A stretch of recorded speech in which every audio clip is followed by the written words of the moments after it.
जसपुर नगरपालिका पद पर 3 बार आसीन रहे मोहम्मद उमर सिद्दीकी के निधन के बाद कांग्रेस पार्टी से उनके पुत्र मोहम्मद अनीस उर्फ आपको बता दें मोहम्मद अनीस अहमद उर्फ रूबी ने अपनी दावेदारी, जिस पर पार्टी के जसपुर के अन्य युवक को अपनी पार्टी का दावेदार बनाते हुए विश्वास जताते हुए भरोसा करते हुए मोहम्मद आबिर नूरी को अपना प्रत्याशी घोषित कर दिया है। जिस पर 3 बार अध्यक्ष रह चुके मोहम्मद उमर सिद्दीकी के पुत्र मोहम्मद अनीस उर्फ रूबी व उनके समर्थकों ने टिकट न देने पर पूर्व अध्यक्ष रहे मोहम्मद उमर सिद्दीकी के निवास पर इकट्ठा होकर कांग्रेस पार्टी के प्रति नाराजगी जाहिर करते हुए जसपुर से कांग्रेसी विधायक आदिश सिंह चौहान पर नाराजगी जाहिर करते हुए टिकट की खरीद फरोख्त के भी आरोप लगाए हैं। साथ ही पार्टी से बगावती सुर में निर्दलीय प्रत्याशी के रूप में नामांकन पत्र दाखिल करने का निर्णय लेते हुए जसपुर निकाय चुनाव में अध्यक्ष पद पर अपनी ताल ठोक दी है। मैं आपसे बताना चाहता हूँ, जो हमारे विधायक आदिश चौहान हैं, वो कांग्रेस पार्टी के विधायक, उस कांग्रेस पार्टी को और उनको विधायक बनाने के लिए मुसलमानों ने बड़ी तादाद में वोट दिए। लगभग 25 से 33 हज़ार वोट मुस्लिम समुदाय ने आदिश चौहान को दिया। लेकिन अब वही जनता जसपुर की अनीस रूबी एडवोकेट के साथ खड़ी थी और आज ये कांग्रेस का टिकट जो एक टिकट माना जा रहा है इस चुनाव में, उस टिकट में कल और परसों तक ये फाइनल हो चुका था जनता में कि अनीस रूबी एडवोकेट को टिकट जो है वो टिकट दिया जाएगा। लेकिन एक बड़ा पैक उस रात में हुआ और एक डमी कैंडिडेट को जसपुर की जनता के सामने पेश करा गया। मैं आदिश चौहान जो हमारे विधायक हैं उनसे बता देना चाहता हूं कि आज भी जनता अनीस रूबी एडवोकेट के साथ खड़ी है। कल रात ये साबित हो चुका है 2000 की तादाद में उनके कार्यालय पर एक जसपुर की भारी तादाद लकड़ी मंडी ठेकेदार और जितने भी शहर के ईदगाह, मोहल्ला चौहान, भट्टा, डेरिया, इतने लोग उनके साथ खड़े थे। और मैं उनसे एक चीज़ और बता देना चाहता हूँ कि अनीस रूबी एडवोकेट जी के लिए पब्लिक रोई है।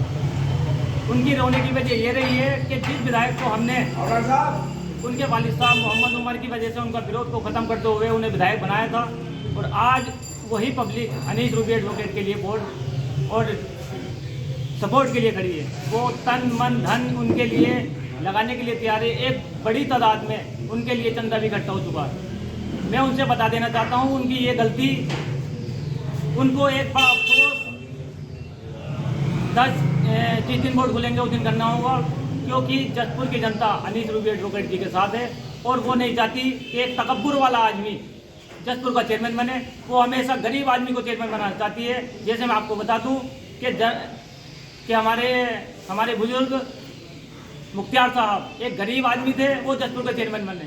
दूसरी बार फिर एक चेयरमैन का जो चुनाव हुआ, फिर फरीदा चेयरमैन एक गरीब प्रत्याशी थी, वो जसपुर की चेयरमैन उन्होंने 5 साल करी।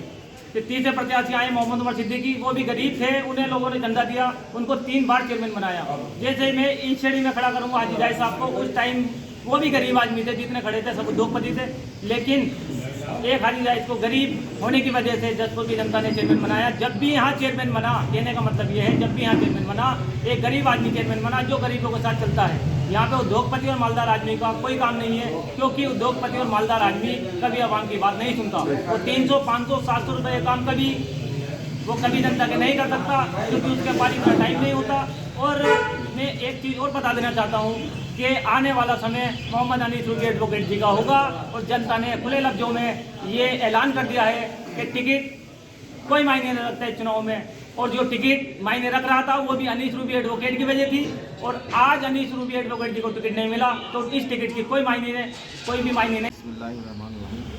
देखिए, जहाँ तक टिकट का प्रश्न है कांग्रेस पार्टी के, तो मेरा परिवार कभी इस टिकट का मोहताज नहीं रहा। आप लोग सब लोग प्रत्यक्ष गवाह हो कि 2 बार मेरे पिताजी और 1 बार मेरी माता बिना किसी टिकट सिंबल पर निर्दलीय प्रत्याशी के रूप में मैदान में आए और जनता ने उन्हें नगर पालिका में चेयरमैन पद पर पहुँचाया।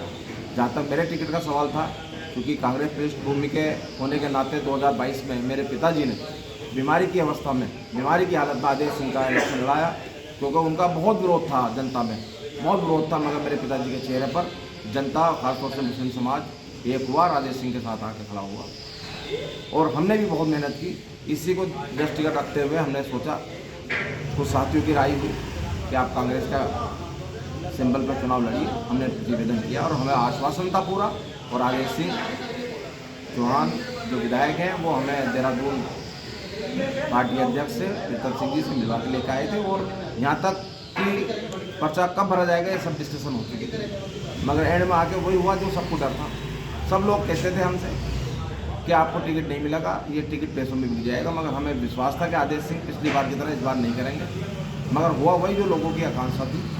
आदेश सिंह ने ना तो हमारे पिताजी की कुर्बानी देखी, ना हमारी मेहनत देखी और ना ही जनता की आवाज़ सुनी और तमाम कुर्बानियों को, तमाम जनता की आवाज़ को दरकिरार करते हुए उन्होंने एक पैसे वाला का साथ दिया, पैसा का साथ दिया। देखिए, अगर गत रात की आप बात करेंगे, गत रात्रि की, तो मेरे कार्यालय पे लगभग 2000 आदमी इकट्ठे हुए जिन्होंने स्पष्ट रूप से जो है मुझे आदेश दिया है, क्योंकि मैं जनता का सेवक हूँ, जनता का नौकर हूँ, कि आपको जो है निर्दलीय प्रत्याशी के रूप में नामांकन करना है।